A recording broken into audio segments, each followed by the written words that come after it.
नमस्कार, देवभूमि के दंगल में आप सभी का स्वागत है। मैं हूं आपके साथ गरिमा वाजपेयी। आज बात करेंगे ऑपरेशन धराली को लेकर।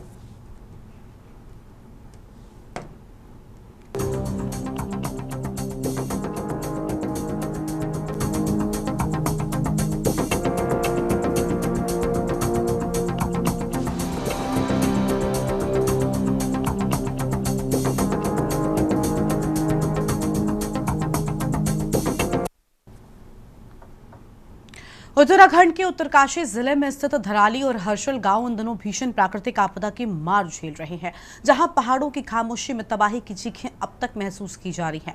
जिस धराली बाजार में कभी खूब चहल पहल रहा करती थी, वहां मलबे और कीचड़ के ढेर दिखाई दे रहे हैं। कई पुलों के बह जाने से जहां गांवों का संपर्क टूट गया है, तो वहीं धराली से कुछ दूर हर्षल में भगीरथी नदी का बहाव अचानक रुकने से झील जैसी स्थिति बन गई है।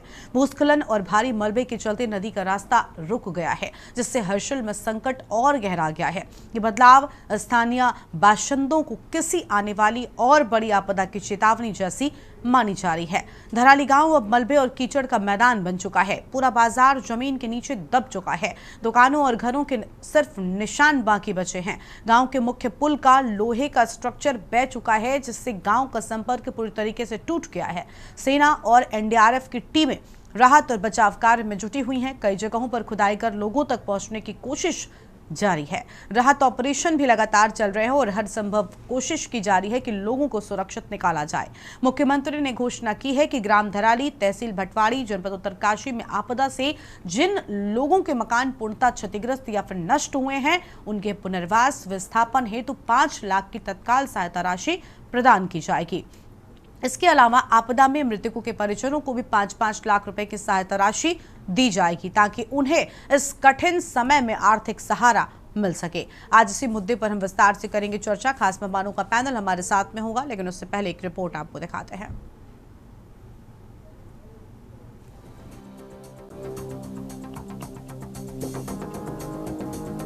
उत्तरकाशी की धराली हर्षिल में आई आपदा क्षेत्र में रेस्क्यू ऑपरेशन लगातार जारी है। सेना, एसडीआरएफ, आईटीबीपी तथा अन्य राहत एजेंसियों ने मिलकर लगभग 300 से अधिक लोगों का रेस्क्यू कर सुरक्षित स्थानों पर पहुंचाया गया। मुख्यमंत्री पुष्कर सिंह धामी अधिकारियों के साथ बैठक कर रेस्क्यू ऑपरेशन की लगातार मॉनिटरिंग कर रहे हैं। बैठक के दौरान सीएम ने संचार व्यवस्था को भी बहाल करने के निर्देश दिए।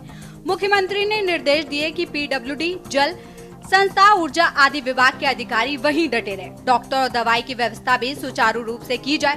पोस्टमार्टम आदि की व्यवस्था वहीं मौके पर की जाए।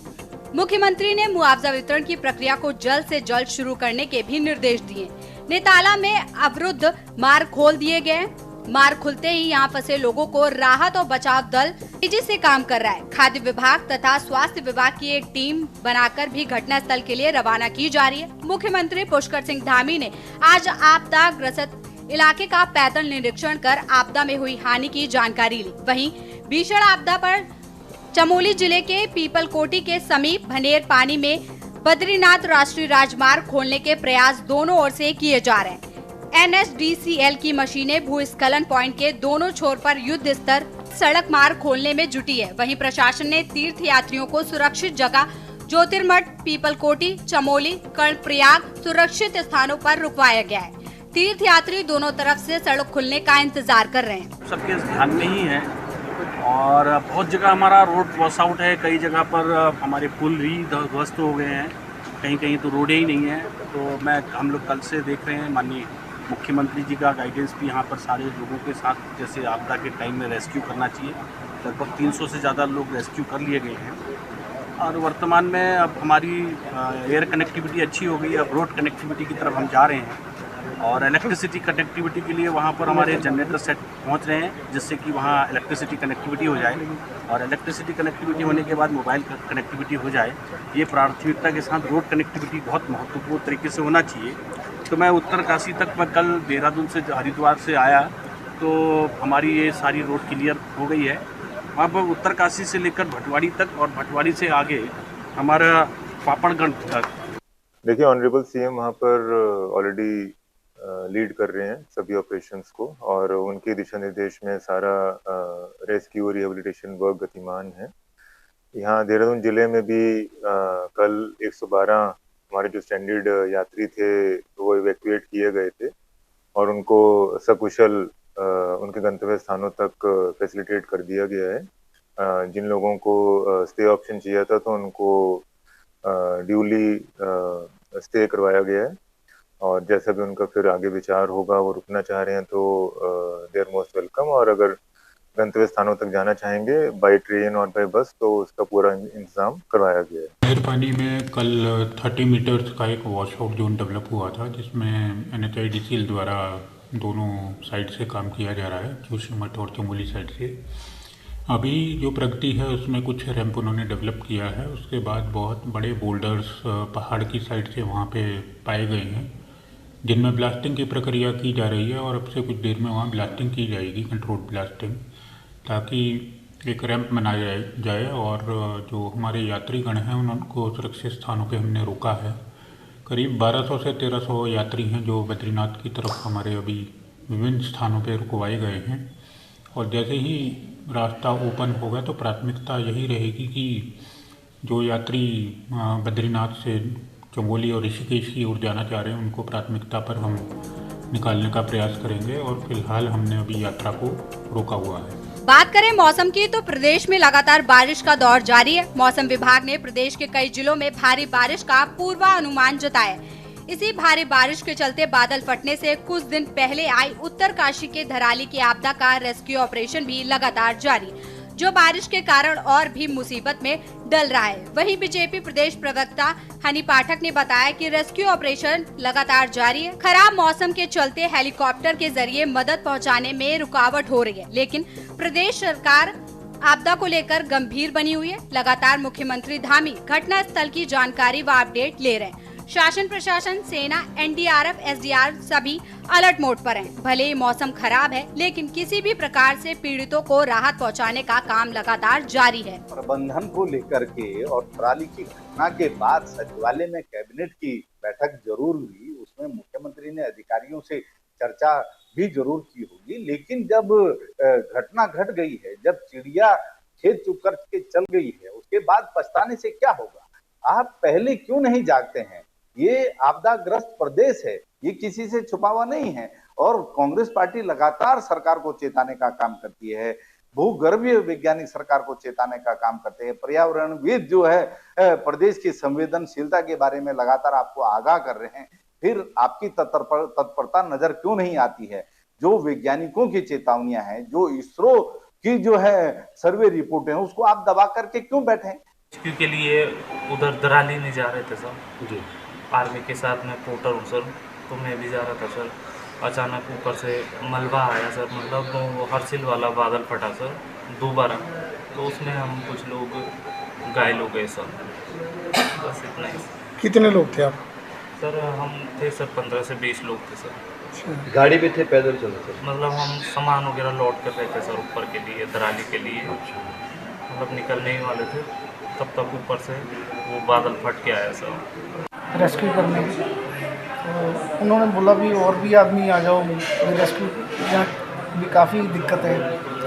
तो जब जा रहे थे और अचानक एकदम फिर फ्लड आ गया जी, उसमें हम काफ़ी जने फंस गए, उसमें भी कुछ को बचा लिया, कुछ को नदी में भी चले गए।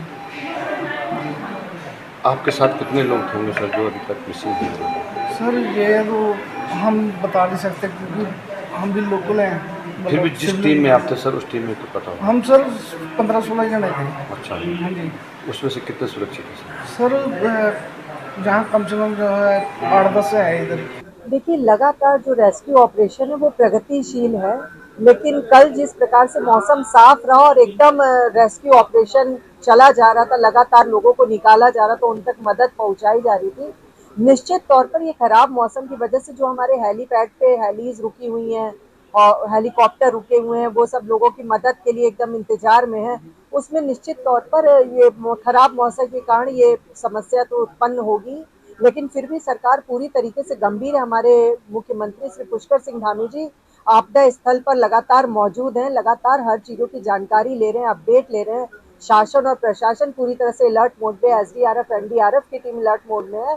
तो निश्चित तौर पे ये खराब मौसम इस समय बहुत बड़ी प्रॉब्लम क्रिएट कर रहा है। लेकिन उम्मीद है कि जिस प्रकार से शासन प्रशासन मुख्यमंत्री जी और SDRF NDRF तैनात हैं, हमारे हेलीकॉप्टर्स तैनात है, निश्चित तौर पर हमारी जनता को किसी भी प्रकार से नुकसान का सामना नहीं करना पड़ेगा। उत्तराखंड में उत्तरकाशी जिले के धराली में खीर गंगा में ये पहली बार नहीं हुआ कि उसका जलस्तर बढ़ने के कारण आसपास के क्षेत्र को नुकसान हुआ है। हालांकि इससे पूर्व की आपदाओं में वहां पर जान का नुकसान नहीं हुआ, लेकिन उसके बाद भी वहां पर ना ही स्थानीय लोग चेते और ना ही शासन प्रशासन की ओर से वहां पर सुरक्षा के कोई पुख्ता इंतजाम किए गए, जिसका खामियाजा धराली के निवासियों को भुगतना पड़ा। अब देखना होगा कि सरकार नदी नालों के किनारे बसे लोगों को सुरक्षित स्थान दे पाती है, ये आने वाला समय बताएगा। Uttarakhand desk report.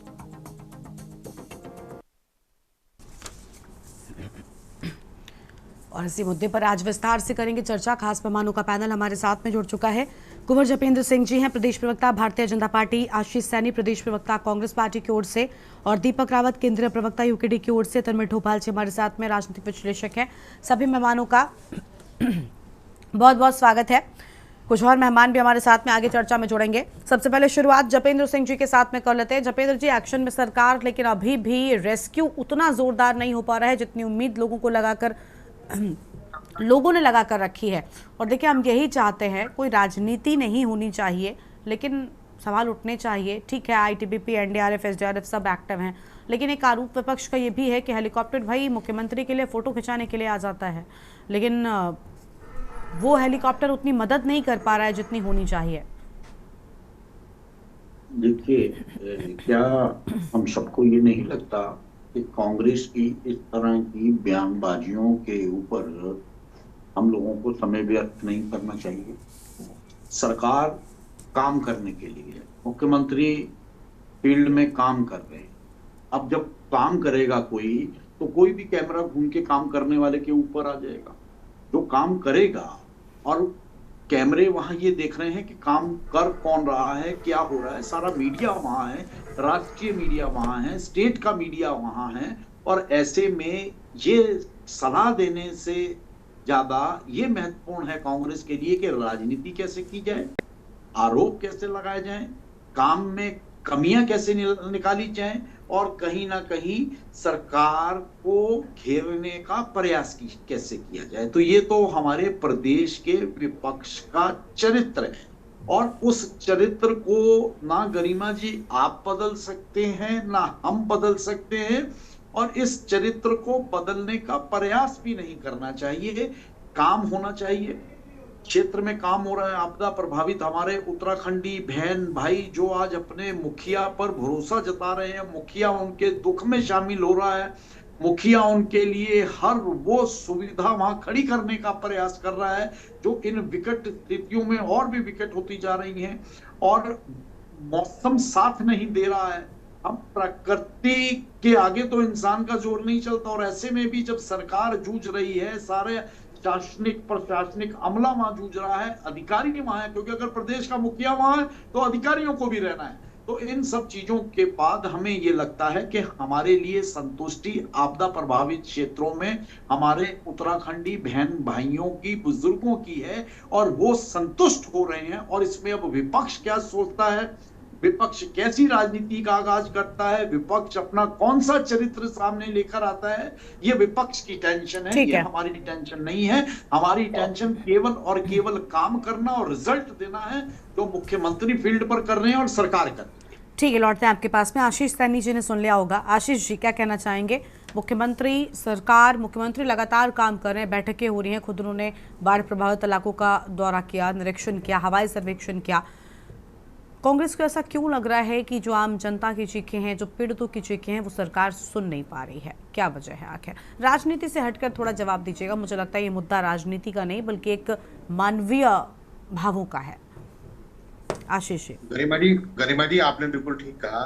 उत्तराखंड के एक शहर पर, वहाँ के रहने वाले भाइयों और बहनों पर जिस प्रकार की प्राकृतिक आपदा का प्रकोप आया, उसके बाद हमें राजनीति की बात करना मतलब एक तरह का अपना घृणित चेहरा दिखाने का है। और जिनको राजनीति करनी है वो अब भी कर रहे हैं, वो विपक्ष को कोस रहे हैं। विपक्ष ने क्यों सवाल पूछ लिया, विपक्ष क्यों चला गया, इस पर कोस रहे हैं। हमारा काम पहले दिन से आज तक यही है कि कैसे अधिक से अधिक सुविधाएं वहाँ पे जो लोग फंसे हुए हैं उनके लिए हो, जो एनडीआरएफ और एसडीआरएफ के लोग हैं या आर्म फोर्सेस के लोग हैं, पुलिस के लोग हैं, उनकी मदद की जाए और कैसे वहां से मलबा हटाया जाए। और तत्काल हटाना इसलिए आवश्यक है कि यदि कोई व्यक्ति जीवित है तो उसे बचाने का प्रयास किया जा सके। ये सारे काम करने के लिए जो हमारे तमाम बल हैं वो सक्षम है और वो उस काम की दिशा में आगे बढ़ चुके हैं। दूसरा विषय ये है कि कांग्रेस ने अपने सभी पदाधिकारियों को और स्वयं प्रदेश अध्यक्ष और पूर्व प्रदेश अध्यक्ष गणेश गोदियाल जी और जो वहाँ के विधायक है प्रताप नगर के, वो भी वहाँ मौजूद रहे। लेकिन आप ये देखिए कि अभी कल बीजेपी ने उत्तराखंड उत्तरकाशी के पूर्व जिला पंचायत अध्यक्ष को अपनी पार्टी ज्वाइन कराई। यानी इनके पास इतनी फुर्सत है अभी कि ये उसको ज्वाइन करा सकते हैं। दीपक बिजलवाण 2 दिन बाद भी ज्वाइन कर सकते हैं, लेकिन इन्हें आज ही ज्वाइन करानी है। फिर ये कह रहे हैं कि राजनीति विपक्ष करता है। अब दूसरी चीज क्या है कि क्योंकि वो प्राकृतिक आपदा ग्लेशियर से जो टूटकर आया है, मलबा, पेड़, पत्थर वो सब आए हैं, तो उनको हटाना बिना जेसीबी मशीन के और बिना बड़ी मशीनों के संभव नहीं है। कुछ वहां पहुंचने वाले रास्तों पर भी मलबा गिरा हुआ है, कुछ रास्ते टूट चुके हैं। तो पहली जो प्राथमिकता हमारी होनी है या होनी चाहिए कि जो आपदा में जो काम करने वाले लोग हैं, चाहे वो किसी भी तरह के लोग हों, उनको वहां पर पहुंचाया जाए। जो आवश्यक मशीनें हैं, खाद्य सामग्री है, वो सब वहां पहुंचे और उसकी पहली आवश्यकता का पूरा करते ही हम दूसरे काम पर लग सकते हैं।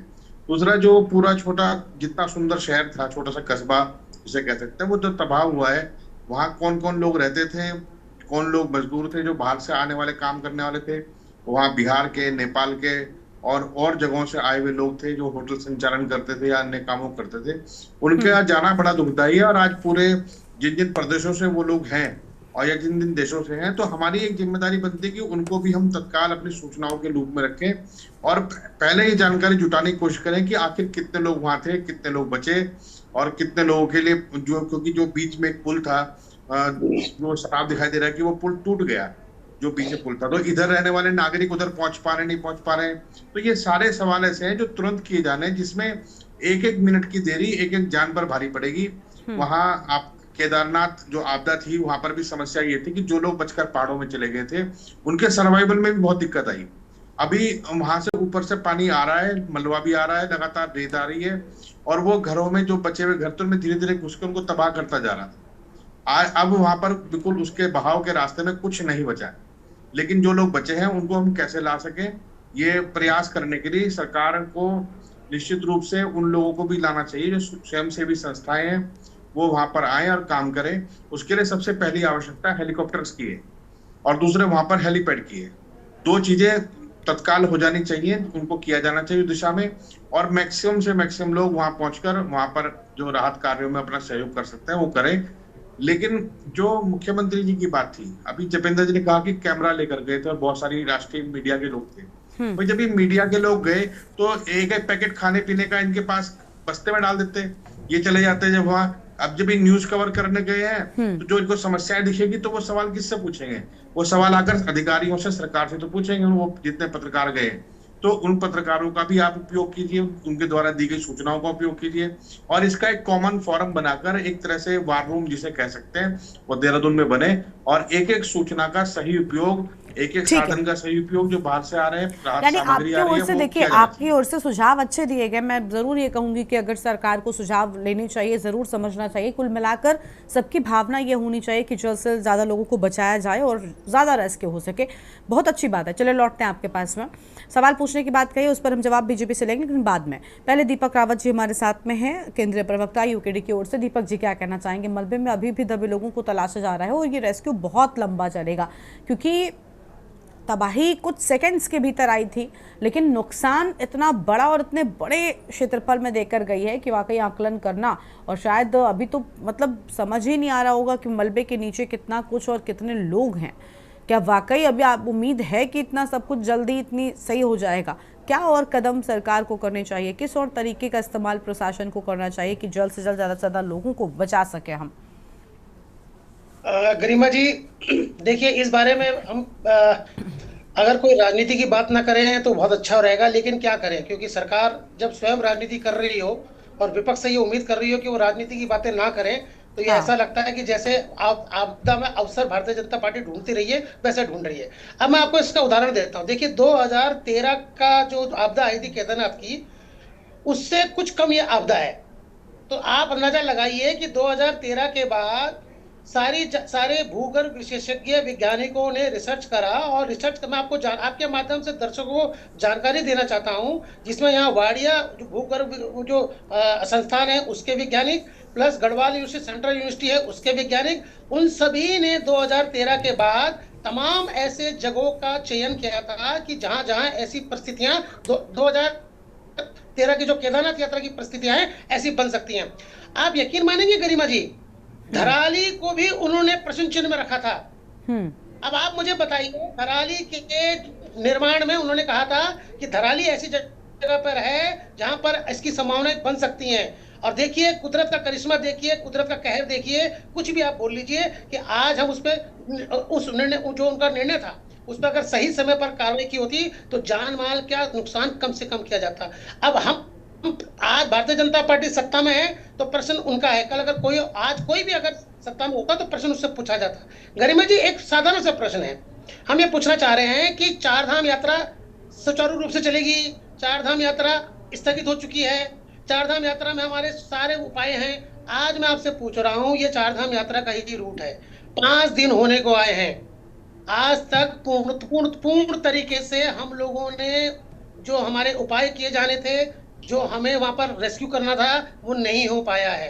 कोई भी घटना कहीं पर भी होती है, शुरू के 24 घंटे 48 घंटे जान के बचाने के लिए सबसे महत्वपूर्ण होते हैं, चाहे वो कहीं भी हो, क्योंकि 48 घंटे तक उम्मीद रहती है कि जो दबे हों किसी भी रूप में, किसी भी प्राकृतिक आपदा में, उनको बचाया जा सकता है। लेकिन आज 72 से ज्यादा घंटे हो चुके हैं, उम्मीद अभी भी कायम है, लेकिन वास्तविकता यह है कि जिस तरीके से 30 से 40 फुट मलबा दबा हुआ है घरों के अंदर, उम्मीदें बहुत कम है। लेकिन सबसे बड़ी समस्या क्या आ रही है, मौसम तक समस्या है ही, जो रोड जो है, अब तक हम रोड नहीं खोल पाए हैं। जब तक गरिमा जी यहाँ पर मैं बात कर रहे हैं, मुझे अभी तक वो रोड नहीं खुल पाई है। रोड बड़ी बड़ी मशीनें भारी हैं, 30 किलोमीटर 40 किलोमीटर दूर हैं जिस घटना स्थल से। तो आप अंदाजा लगाइए कि ये प्रदेश जिसके इतने दावे तमाम सरकारों ने किए हैं कि हम सुचारू रहता है, हर चीज बढ़िया है, किसी भी प्रकार की कोई चीज नहीं होने देगा, एक आपदा में 5 दिन तक आप अपनी टीम नहीं पहुंचा पाए,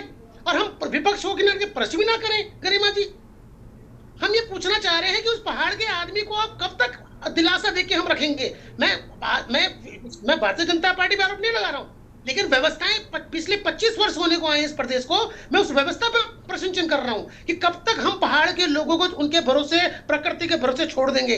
कब तक हम कहेंगे कि प्रकृति आपदा आएगी और इनके मन ये आपदाएं तो आती रहती हैं। तो ये दिखाता है, ठीक है, यानी पर्यावरणीय चीजों को ध्यान नहीं दिया जाता और विकास जो है वो बेहिसाब आगे बढ़ता रहता है। और यही वजह है कि देखिए ऐसी जगहों पर फिर प्रकृति अपना जब बदला लेती है तो शायद ऐसी तस्वीरें सामने आती हैं।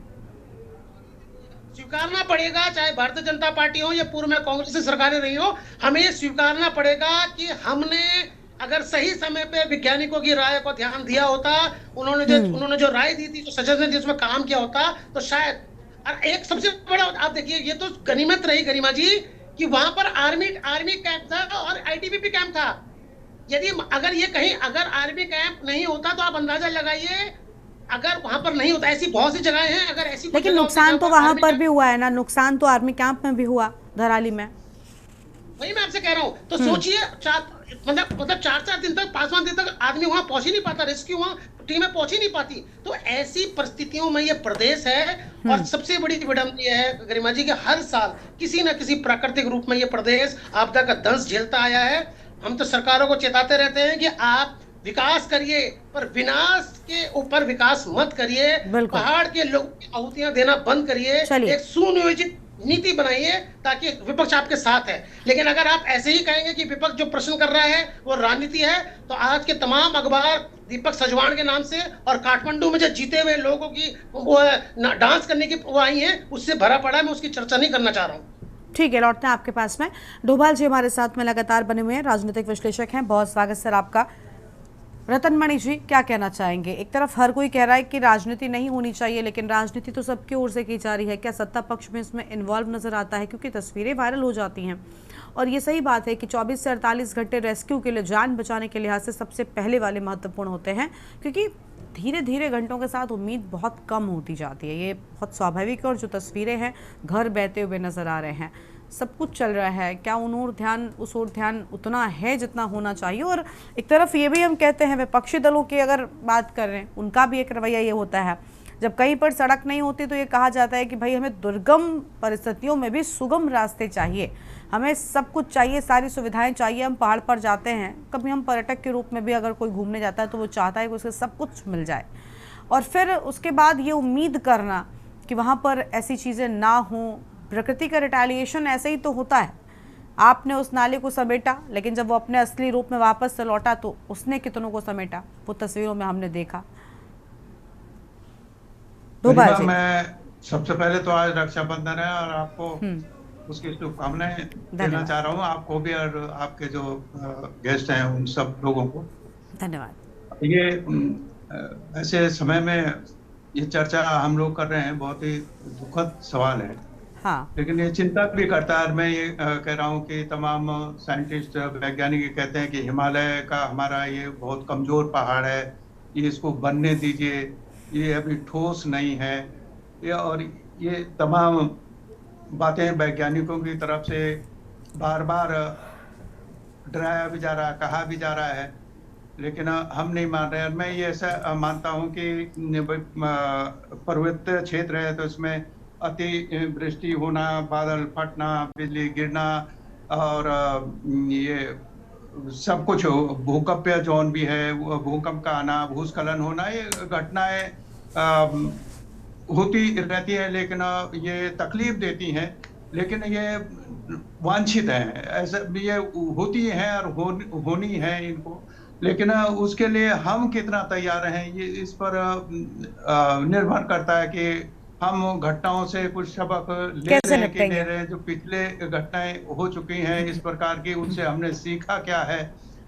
ये चीज है। हमारे यहाँ सब लोग कह रहे हैं, मैं उन पर रिपीट नहीं करना चाहता हूँ, आपको याद दिला रहा हूँ 2005 में बड़ा एक डंका बजाया गया था कि हमने आपदा प्रबंधन एक मंत्रालय भी बनाया था। तो मुझे तो आज तक ये कभी ये सुनने को नहीं मिला कि आपदा प्रबंधन मंत्रालय ने कभी आपदा आने से पहले आपको कोई सूचना दी हो। ये सब होने वाला है वो, और कई बार बल्कि डोभाल जी, आपने ये कई बार सुना होगा कि आपदा आने के बाद ये कहा जाता है कि नहीं इसको लेकर आगाह किया गया था लेकिन कोई एक्शन नहीं लिया गया, उन नियमों का पालन नहीं किया गया। देखिए अब ये किस तरह, अब जैसे अभी भी है, अब अगर आप इसी देखें, मैं राजनीति के उसकी बात नहीं कर रहा हूँ, पीड़ादायक बात है, अभी भी लोगों को ये सूचना नहीं है कि उनके लोग कहाँ गए हैं, और जो वो दब गए गांव की महिलाएं, अब जो कुछ लोग वहाँ पहुंच पाए हैं वो तो यही चीख रही हैं। एक तो उसका वायरल भी हुआ, उसने विधायक को भी कह रहा है, वो तो डांस कर रहा है नेपाल में।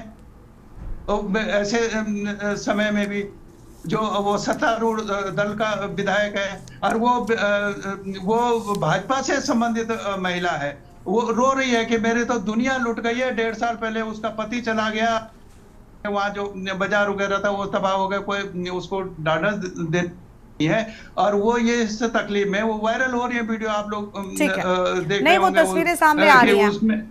ठीक है सर, लौटते हैं आपके पास में, विस्तार से अपनी चर्चा को हम आगे बढ़ाएंगे। माफी के साथ आपको यहाँ पर रोक रहे हैं, एक छोटे से ब्रेक के लिए यहाँ पर रोकते हैं, कहीं मत जाएगा, फौरन हाजिर होंगे। आप देख रहे हैं के न्यूज, खबरों का सारथी।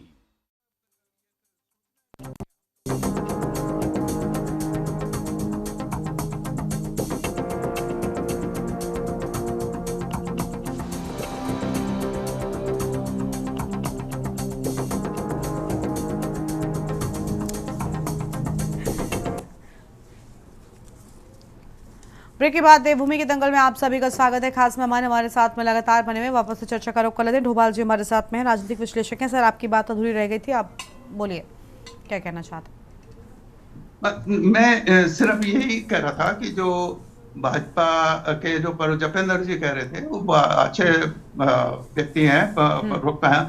तो कुछ ये चीज है, ये एक सबसे बड़ी बात ये है कि जो लोगों का आरोप है, मुझे जानकारी नहीं है कि आप नेटवर्क भी वहां बंद कर रहे हैं कि ताकि लोगों को कोई सूचनाएं ना आए, ना यहाँ पर क्या चल रहा है, कैसे चल रहा है। तो आप उस सूचना को छुपा क्यों रहे? जो मर गया होगा, खप गया होगा, तो बता दो ना, उसमें क्या दिक्कत है? अभी तक आप ये बताने के लिए तैयार नहीं है। आपका आंकड़ा अभी तक 6 पर अटका हुआ है कि 4 पहले दिन थे, 5 तारीख को डीएम ने बता दिया था उत्तरकाशी कि 4 लोगों की सूचना है, उसके बाद 5 हुए, फिर 6 हुए, और 8-10 तो हम खुद अपने आंखों से देख चुके हैं, जो लोगों ने हाथों से, पत्थरों से मिट्टी खोद खोद के निकाले हैं।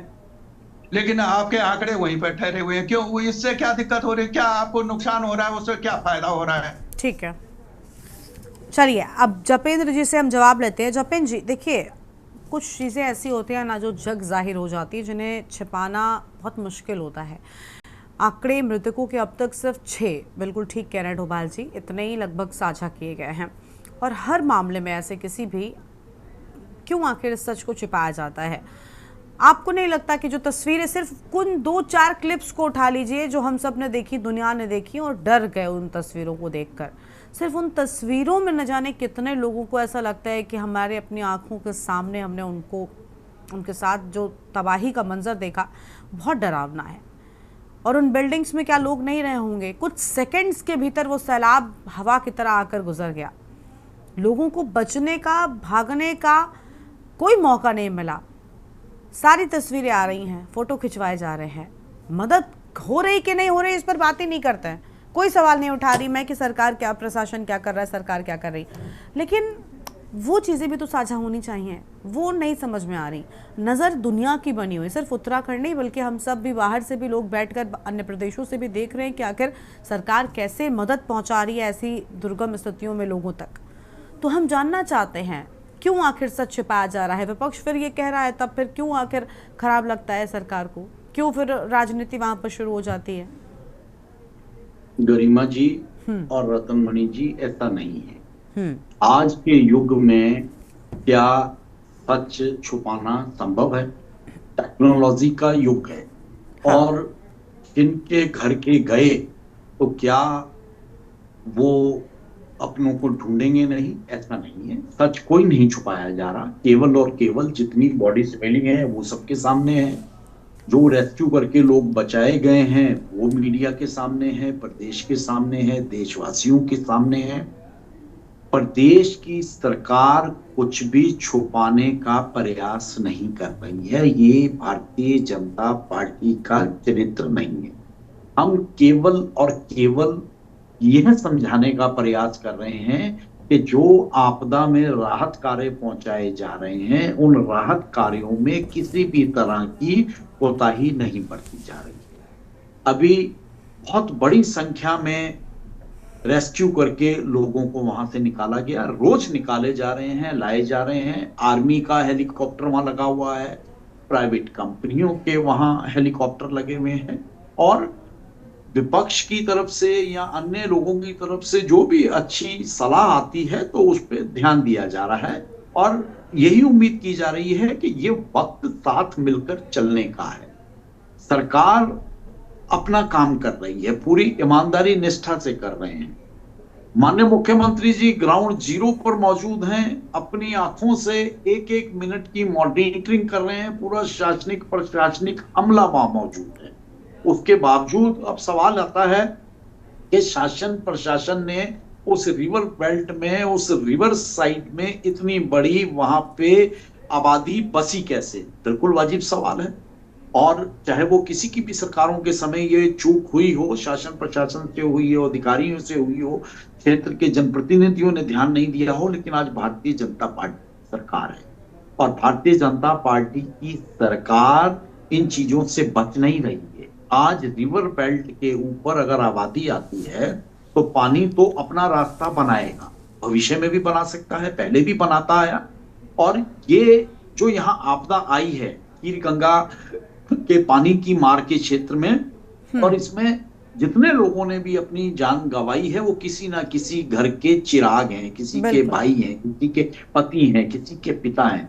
तो उस नुकसान की भरपाई हम लोग नहीं कर पा रहे हैं, कोई भी नहीं कर पाएगा, प्रकृति भी नहीं कर पाती, क्योंकि प्रकृति के आगे इंसान बेबस होता है। लेकिन हम ये पूरी निष्ठा ईमानदारी से ये यकीन दिलाते हैं कि ऐसा कुछ नहीं है कि जैसा हमारे कुछ साथियों के मन में ये भाव आ रहे हैं। सरकार पूरी ईमानदारी से काम कर रही है। आगे की भविष्य की योजनाएं कैसे बननी है, किन किन स्थानों को चिन्हित करना है, हमने पिछली डिबेट में भी कहा था। और कौन कौन से स्थान ऐसे हैं जो बिल्कुल बरसात के टाइम पे नो मैन जोन डिक्लेयर कर दिए जाने चाहिए, जो शायद बहुत पहले से हो जाना चाहिए था, क्योंकि मानव सभ्यता में मानव के जान माल के नुकसान की भरपाई नहीं की जा सकती, और हर व्यक्ति की जान, हर प्राणी की जान, वहां घोड़े खच्चर, लोगों के बैल गाय भैंस, तो वो भी तो प्राणी हैं जिनके अंदर प्राण बसते हैं। तो निश्चित तौर पर हम इस दुख में क्या बयान करें, मतलब ये दुख बयान करने वाला भी नहीं है। लेकिन सरकार और माननीय मुख्यमंत्री की निष्ठा, ईमानदारी और उनकी कार्यशैली पर हम लोग प्रश्न चिन्ह ना लगाएं, सुझाव दें, सुझावों का स्वागत है। और इसके बाद भविष्य में क्या करना है, भविष्य में भी विपक्ष के सुझावों का स्वागत रहेगा। वहां हमारे उत्तराखंडी परिवारों ने, उनके बच्चे बहन भाई, कौन कौन इस आपदा में, जिसे ये आपदा लील गई है, अभी हम अंदाजा भी नहीं लगा सकते। और उसके बाद जो बाहर से आए हुए पर्यटक थे, वो भी किसी घर का चिराग थे। तो सरकार अपनी जिम्मेवारी को समझती है, अपनी नैतिकता को समझती है, उसी के तहत काम हो रहा है। और आपके सुझावों का और आपकी संवेदनाएं और आपके भावों का हमेशा से सम्मान रहा है और भविष्य में भी रहेगा। लेकिन इस तरह की आपदाओं से कैसे बचना है और अपने क्षेत्र में पर्यटकों की, अपने उत्तराखंडी बहन भाइयों की जान माल की सुरक्षा की दृष्टि कैसे करनी है, अगर उसमें अब सरकार को सख्त भी होना पड़ा तो निश्चित तौर पर ऐसी नीतियां बनेंगी। क्योंकि अगर ये तो खैर पहले ही सरकार को सख्त, अब नहीं जपेंद्र जी, सरकार को अब नहीं पहले ही सख्त हो जाना चाहिए था, ताकि ऐसी तस्वीरें हम ना देखते। अगर पर्यावरणीय जांच के बाद विकास की राह पर उस रफ्तार के साथ आप आगे बढ़े तो शायद ये विनाश लीला न देखने को मिले। हम सब ने जो देखा, इसीलिए हमने कहा कि अगर जान माल की सुरक्षा की दृष्टि से सरकार को सख्त भी होना पड़ा, तो कोई नया थोड़ी है कि हम प्रदेश जानते हैं कि भाई किस जोन में आता है, प्रदेश किस जोन में आता है भूकंप के लिहाज से, अगर हम देखें, या लैंडस्लाइड के लिहाज से सेंसिटिव जोन है, तो क्या वो हमें पता है ना। हम विकास करें लेकिन कम से कम अपनी कब्र खोदते हुए आगे ना बढ़ें, ये तो हमें पता होना चाहिए। खैर, लौटेंगे हम आपके पास में। आशीष सैनी जी, मानवीयता को ध्यान में रखा जा रहा है, सब कुछ किया जा रहा है, फिर विपक्ष क्यों, क्या सिर्फ राजनीति कर रहा है या वाकई दिक्कतें हैं, और कहां पर, किस स्तर पर चीजें खराब हैं अभी? देखिए, एक मेरे पत्रकार मित्र हैं और वो इस समय उत्तरकाशी की ओर बढ़ रहे हैं, और उत्तरकाशी की तरफ जाते हुए भी उनका मैं मैसेज पढ़ रहा था जो सुबह मेरे पास आया था। वो ये है कि पत्रकारों को पैदल पार करने में भी, क्योंकि बहुत से जो मीडिया के पत्रकार हैं 30-32 किलोमीटर पैदल चल के वो उस स्थान पर पहुंचकर वहां की कवरेज वहां भेज रहे हैं। इंटरनेट सुविधा शुरू हुई है, अभी कभी बंद हो जाती है, कभी चल जाती है, लेकिन जब वो शुरू हुई है तो उसका लाभ उठाया, और वहाँ के जो डिटेल्स है वो मीडिया चैनलों के माध्यम से और तमाम तरीकों से आई है। वहां पर पुलिस ऑफिशियली ये कह रही है कि केवल स्थानीय लोगों को आगे जाने दिया जाएगा, अन्य लोगों को आगे जाने नहीं दिया जा रहा है। दूसरा, हम लोग अभी डोभाल जी ने भी कहा और हमने कुंभ मेले में इनकी नीति देखी है, जो व्यक्ति घायल और मृतक हैं उनके बारे में उनके परिवार को जानकारी देना, समय पर देना और सम्मान के साथ देना बहुत आवश्यक है। लेकिन बार बार वहां जानकारी छुपाने के लिए जो पत्रकारों को रोका गया है, अब कोई वहां कोई पर्यटक स्थल तो है नहीं कि आप उनको रोक देंगे, भाई आप ज्यादा संख्या हो गई, कम संख्या हो गई। जो भी जा रहे हैं वहां कवरेज भी करेंगे और वहां के लोगों की मदद में रेस्क्यू का भी काम करेंगे। यानी पत्रकारों के ऊपर भी एक जिम्मेदारी रहती है कि वो जब उसे कवरेज करने जाए तो वहां कोई आवश्यकता होगी तो वो अपना मदद भी करेंगे। लेकिन स्थानीय प्रशासन द्वारा उन्हें रोकना ये एक संदेह खड़ा करता है कि आखिर ऐसी कौन सी चीजें जिसे छुपाना चाहते हैं। ये कुछ गलतियां अगर हो रही हैं तो इनमें सुधार करने की आवश्यकता है। प्रशासन किसी को ना रोके, यदि उनके पास सुरक्षा के उपकरण, रस्सियां, टॉर्च आदि इस तरह की किसी भी चीज की कमी है तो आप उन्हें दे सकते हैं, ये उपलब्ध कराए जा सकते हैं। लेकिन ये सब चीजें देने के लिए आपका पहला मन हो कि आप ये, ना तो कोई आपकी आलोचना करने जा रहा है, आप चाहें तो गरिमा जी, अगर बीजेपी के लोग चाहें तो हमारी पार्टी एक एफिडेविट लिख के दे सकती है कि हम इनकी कोई आलोचना जब तक वो राहत कार्य पूरे नहीं होते हम नहीं करेंगे। ये उससे ना घबराएं, लेकिन इस तरह से अगर छुपाने की कोशिश करेंगे तो वास्तव में ये और अधिक शर्मनाक है। प्राकृतिक आपदा से बचने के लिए कुछ उपाय हो सकते थे। गरिमा जी, हम जवाब देना चाहेंगे। हमारे पास तमाम सैटेलाइट से तमाम डाटा और तमाम साइंटिस्ट उपलब्ध है। यदि ग्लेशियर आप ग्लेशियर अगर टूट रहा है तो उस वक्त आपको ने ध्यान दिया होगा वीडियोस में। ठीक है, यानी आपका कहना है कि पर्यावरणीय स्थिति पर नजर रखनी चाहिए थी और अगर वो नजर होती तो शायद इतना सब कुछ नहीं होता। थोड़ा सा बताना चाहूंगा कि पहाड़ के क्षेत्रों में हर गांव में एक ऐसा सेंटर बने या ऐसा कोई बने कि आपदा आने की स्थिति में उनको बताया जा सके। ठीक है सर। वहां पर मैंने उस वीडियोस में सुना कि वो सीटी बजा रहे थे तेज से और साथ में वो अपने संपर्क के किसी भी व्यक्ति को फोन पर कांटेक्ट करने की बात कर रहे थे। यानी एक सूचना आपदा आई है तो उसकी एक सूचना भी दे सके, ऐसा कोई सेटअप अगर हम वहां बना सके तो ये बहुत जरूरी है और अब भी काम आएगा और ये उत्तराखंड के हर एक गाँव में स्थापित हो ताकि अगले गाँव को पहले ही अलर्ट किया जा सके। ठीक है, लौटते हैं आपके पास में दीपक रावत जी, उसके बाद जपेंद्र जी, आखिरी रिएक्शन में आपका लेती हूँ, आपसे जवाब लेती हूँ। दीपक जी, देखिए क्या आगे और होना चाहिए, क्योंकि प्रदेश में ऐसा नहीं है कि कोई जानते, दुनिया जानती है कि उत्तराखंड में सेंसिटिव चीज़ें हैं, प्रकृति किस तरीके से रिएक्शन देती है। हमने पहले भी त्रासदियाँ देखी हैं और दुनिया ने देखी है, प्रदेशवासियों ने ही नहीं मतलब दुनिया ने उन तस्वीरों को देखा और लोग डरे हुए हैं।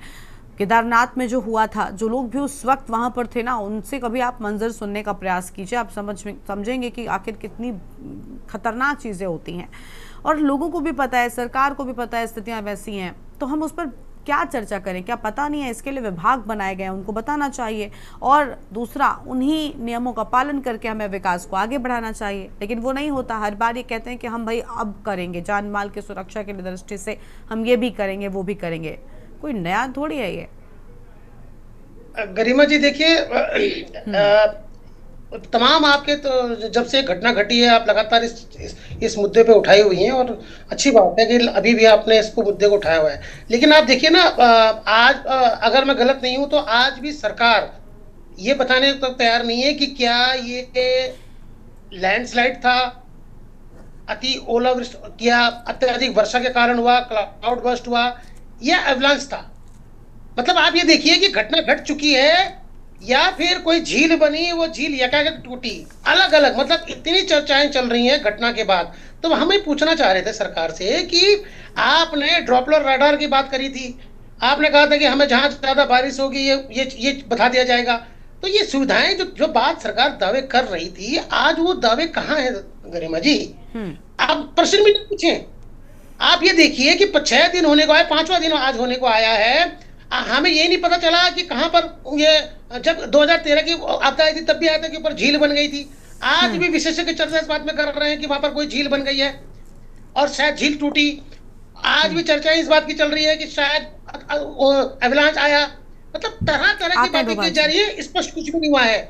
लेकिन कहीं ना कहीं पर हमें देखना पड़ेगा कि हम सरकार को समझाना चाहेंगे, ये सरकार सक्षम है कि वो देखिए सही आकलन, अगर सही जानकारी अगर सब जनता तक पहुंच जाए तो विश्वास बढ़ता है। लेकिन जिस प्रकार की घटनाक्रम सरकार द्वारा करे जा रहे हैं, उससे लगता है कि सरकार कुछ छुपाने की कोशिश कर रही है। देखिए, विकास होना चाहिए, विकास का दुश्मन कोई नहीं है, लेकिन मानवता के विनाश के ऊपर अगर आप विकास बिल्कुल वही बात, देखिए मकसद वही होना चाहिए और उसमें सबकी सुरक्षा है, उसमें सबकी सुरक्षा है। ठीक है, ठीक है। ढोभाल जी कुछ कह रहे थे जल्दी से, उसके बाद जपेंद्र जी। गरिमा, मैं सिर्फ ये कह रहा था कि सरकार को हम ये समझते हैं कि उनको ये देखना चाहिए कि इस आपदा की घड़ी में उसको रिलीफ पिपनी का एंड ना बनाया जाए। तो कुछ इस तरह से इस पर कार्य में बाधा आती है जब वहाँ पर एनडीआरएफ है, सेना है, सब लोग लगे हुए हैं, दूसरे वहाँ गांव के लोग हैं, कोई वहाँ पर भूखे नहीं मरने देगा। कोई वहाँ जो आसपास में गांव के लोग हैं वो किसी को भूखा नहीं मरने देगा, उसकी भी जरूरत नहीं है। वहाँ बिस्कुट का पैकेट और 3 दिन बासी ब्रेड ले जाने की जरूरत नहीं है, अपने कपड़े ले जाने की जरूरत नहीं है, वो सारा हो जाएगा। सवाल यह है कि सिस्टम को कैसे उनका आपस में समन्वय की जो कमी है, जो चीजों का अभाव आ रहा है, जो सूचनाओं का दिक्कत हो रही है, वो उसको ठीक करने की जरूरत है। और दूसरा मैं ये कह रहा हूँ कि जो क्षति हो गई है, मकान गिर गए, अब कोई क्या कहते हैं धामी जी, कोई भगवान कृष्ण तो है नहीं जो वो सुदामा की कुटिया को एक दिन में महल बना देंगे। उसमें तो समय लगेगा, उसके लिए इंतजार करना पड़ेगा सबको। ठीक है, चलिए जपेंद्र जी से हम जवाब ले लेते हैं। में फर्क नहीं होना चाहिए, ये मैं ठीक है। जपेंद्र जी जल्दी से। डोभाल जी ने बहुत अच्छा एक क्वेश्चन करा। माननीय मुख्यमंत्री जी ने उसकी 5-5 लाख की त्वरित राहत राशि की घोषणा वहां कर दी थी और वो जारी भी होना शुरू हो गया है, क्योंकि जो एक त्वरित आज चाहिए जो सहायता आर्थिक तौर पर, उस सहायता को माननीय मुख्यमंत्री जी ने बहुत संवेदनशीलता से, बहुत तेजी से उस पर निर्णय लेते हुए और दे दिया। ये सिर्फ शुरुआत भर है। किसी भी तरह के आशियाने जो वहां लोगों के उजड़े हैं, जान माल की हानि हुई है, हम लोगों को तो नहीं वापस ला सकते, लेकिन हम लोगों के साथ संवेदनाएं, उन्हें सहूलियत देकर उनके नुकसान की भरपाई की दृष्टि से सरकार जो बेहतर कर सकती है वो बेहतर सरकार कर रही है। ठीक है, देखिए विपक्षों का भी यही उम्मीद है कि आपकी नीति और नियत में अंतर नहीं होना चाहिए। बाकी ठीक है, आप एक्शन ले रहे हैं, अच्छी बात है। गरिमा जी, दो हाँ, जल्दी से। ने एक आरोप लगाया था, तो कल और परसों 2-3 दिन मौसम की भयावता को देखते हुए, मौसम के विकराल रूप को देखते हुए, अधिक वर्षा को देखते हुए, हाँ, वो जानकारी है कि उसे हेलीकॉप्टर को रोका गया था। ठीक है, देखिए जपेंद्र जी, सच छुपता नहीं है, वो आज नहीं तो कल सामने आ जाएगा, लेकिन कम से कम नियति और नियत में फर्क मत रखिए, तो सही चीजें होंगी और लोगों तक सही वक्त पर मदद पहुंचेगी। वक्त कम है सर। जपेंद्र जी माफी चाहेंगे, वक्त की कमी के चलते हमें अपनी चर्चा को रोकना पड़ रहा है। शुक्रिया आप सभी का हमारे साथ चर्चा में आने के लिए और अपनी बात रखने के लिए। तो देवभूमि के दंगल में आज हम बात कर रहे थे धराली गांव की, जहां पर आपदा के बाद अब रेस्क्यू पर जोर दिया जा रहा है। एक तरफ सरकार लगातार अलग अलग प्रयास कर रही है, लेकिन दूसरे विपक्ष का कहना है कि अभी भी कुछ चीजें हैं जहां पर और तेजी के साथ काम हो सकता है। लोगों तक राहत सही वक्त पर पहुंची तो कई लोग बच सकते हैं। देवभूमि के दंगल में इतना ही। तमाम बड़ी खबरों के लिए आप देखते रहिए न्यूज़ इंडिया। नमस्कार।